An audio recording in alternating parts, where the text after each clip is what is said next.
Bom, vamos lá falar sobre essa história do Carille, essa história desta conversa que ele teria tido, de acordo com o que ele disse, na coletiva pós-jogo contra o Novo Horizontino, que ele teria tido com o Miguelito para justificar a escalação do Miguelito aos 42 do segundo tempo, hein? Isso é sempre bom frisar. Eu falo escalação, mas para mim não foi escalação coisa nenhuma. Aquilo ali é jogar jogador na fogueira. Mas enfim, para colocar o Miguelito em campo aos 42 minutos do lado esquerdo, como atacante do lado esquerdo. Eu vou colocar aqui para vocês relembrarem o que ele disse na coletiva e aí eu venho com a informação em seguida, tá bom? Deixa eu colocar aqui, ó, o que o Carille fala sobre a escalação do Miguelito do lado esquerdo. Ouçam bem, vamos lá. Deixa eu colocar aqui. Ouçam com atenção, por favor. Nos jogos que o Miguelito entrou por dentro, eu já falei isso e perguntei para ele se ele poderia ter ido melhor. Ele mesmo reconheceu que não foi bem nos jogos que ele entrou por dentro. Quando eu trago ele para voltar a treinar com a gente, lá na seleção ele tem jogado pela direita, mas ele até prefere jogar mais pela esquerda, de vir para dentro, de jogar. Conversei com ele, ele treinou nessa posição, né? Treinou nessa posição esses dias que teve ali com a gente, e quero dar mais treino para ele, quero dar mais minutos para ele, então preparar, explicar melhor as situações, para que ele tenha mais tranquilidade e saber o que tem que fazer dentro de campo. Tá claro, gente, o que o Carille disse? Tá bem claro, né? Disse que conversou com o Miguelito e que o Miguelito disse que até prefere jogar pelo lado esquerdo. Tá claro isso? Beleza? Tá claro? Ou eu ouvi errado? Me corrijam aqui, dá tempo. Aí eu esqueço o que eu vou falar para vocês, tá? Eu ouvi errado ou o Carille falou que nessa conversa que ele teve com o Miguelito disse que até prefere jogar pelo lado esquerdo. Tô certo? Ouvi certo, né? Beleza? Beleza? Então vamos lá. Eu estranhei. Eu fiquei com uma pulga atrás da orelha, eu estava na coletiva, ouvi o Carille falar ao vivo sobre isso, e depois comecei a raciocinar. O Miguelito? Poxa, mas na base inteira. Aí comecei a pesquisar, perguntar para um, perguntar para outro. Em todo o histórico dele na base, ele veio para o Santos com 15, 16 anos, mais ou menos por aí. Veio naquele projeto da Bolívia, né, que tem lá um projeto na Bahia com jogadores da Bolívia. Aí ele veio participar. Foi feito um torneio, né, com jogadores desse projeto e o Miguelito foi escolhido. Isso tudo aconteceu na gestão do José Carlos Pérez. E aí o Miguelito vem para o Santos. Desde aquela época, Miguelito joga, pelo que me disseram, na mesma posição, do mesmo jeito. Joga como um meia que cai mais pelo lado direito. Isso acontece também na seleção boliviana. Miguelito joga da mesma forma, como meia, jogando mais, caindo mais pelo lado direito. Esta é a posição de Miguelito, sempre foi na base do Santos e é na seleção boliviana, certo? Por isso que eu fiquei, poxa, caramba. Aí perguntei para um, perguntei para outro, confirmaram, e agora, no final da tarde, eu tinha feito uma pergunta para uma pessoa do staff do jogador, que me revelou o seguinte: uma pessoa da alta confiança do Miguelito.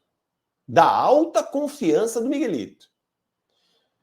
Essa pessoa me disse o seguinte: não é verdade o que o Carille disse. Ele é mentiroso, não é verdade.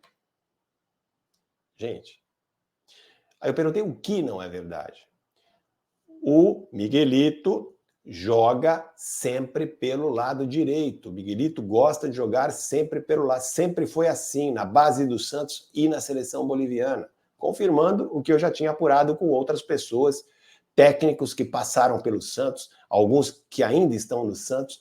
Essa é a posição do Miguelito. Ele nunca pediu para jogar do lado esquerdo.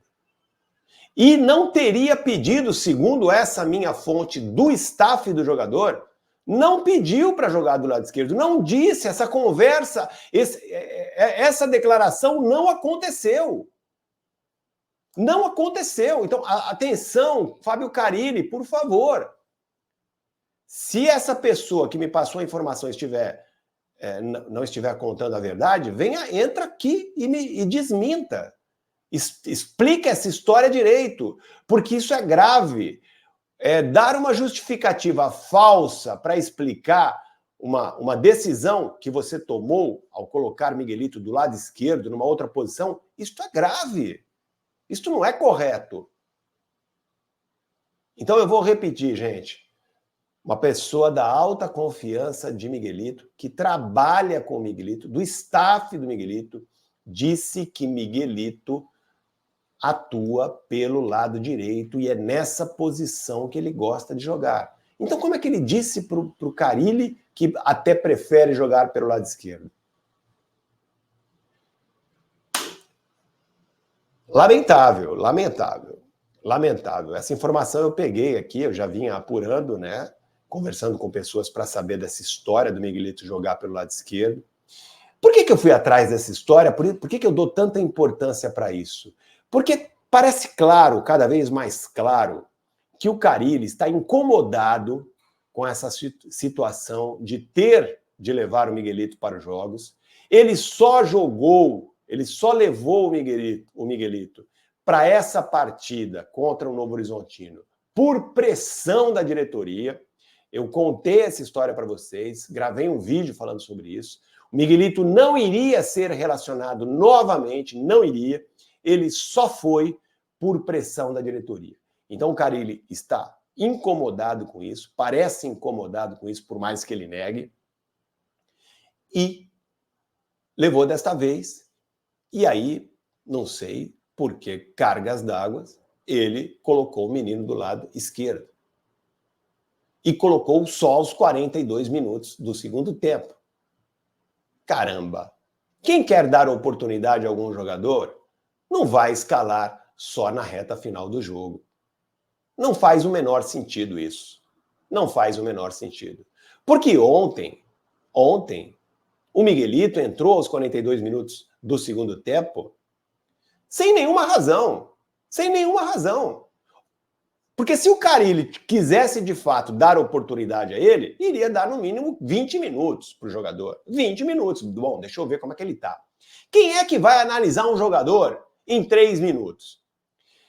Quando é um jogador, o time está precisando fazer um gol, ainda faltam 3 minutos, mais acréscimos, você põe ali um atacante que é bom na bola aérea, aí tudo bem, aí tem uma justificativa de você colocar um jogador nos minutos finais para tentar a sorte, uma jogada de bola parada, alguma coisa assim. Mas não foi o caso do Miguelito ontem. O Miguelito ontem entrou, ao que me parece, aí é uma interpretação minha, para provocar a diretoria. Ah, é? Vocês que me pediram, me forçaram a levar o menino? Beleza, vou levar e vou colocar ele a 3 minutos do final do jogo. 3 minutos mais acréscimos. Isso parece provocação para mim. Para mim, é a interpretação que eu tenho. É o que parece, é o que ficou parecendo. Então, assim, essa história do Santos, do Carille, está ficando insustentável, gente. Está ficando insustentável. Insustentável, e o menino está sendo queimado. Um jogador que tem potencial, está provando isso na seleção dele, numa competição importante como eliminatórias. Um menino que tem potencial está sendo queimado. Imagina a cabeça de um garoto como esse, de 20 anos, que já tem um histórico, né, de problemas que ele passou aí nos últimos anos. Né? Perdeu a avó que praticamente criou ele, depois perdeu a mãe. É um jogador que precisa de apoio e está sendo colocado aí no meio de uma briga, né? Uma disputa entre a diretoria do Santos e o técnico Fábio Carille, que hoje já está claramente que estão rachados. Carille não vai ser técnico do Santos no ano que vem e Carille só não foi demitido ainda porque o Santos não encontrou um substituto. Simples. É só por isso. Na pergunta que eu fiz a ele ontem, eu pedi para ele fazer uma análise do trabalho dele, né, para ver o que ele achava, para ver se ele está satisfeito com isso. Ele tem aí o Santos praticamente há 1 ano nas mãos e o time não consegue se impor num campeonato em que, teoricamente, ele é o grande time, é o time protagonista. Eu não estou falando só pelo nome, pela história, eu estou falando pelo investimento, principalmente pelo investimento. Porque se o Santos, mesmo sendo o Santos, com toda a história que tem com a torcida, tivesse um time, né, de que custasse mensalmente para o clube R$1 milhão, aí eu ficaria quieto, beleza. Está sofrendo assim porque fez um investimento do mesmo nível dos outros. Aí, beleza, né? Tá colhendo o que plantou. Agora, você não pode investir, contratar jogadores de nível de Série A, eu estou falando pelo investimento. Isso aí é investimento de nível de Série A, certo? Para ter resultado igual aos outros. Então não faz o menor sentido.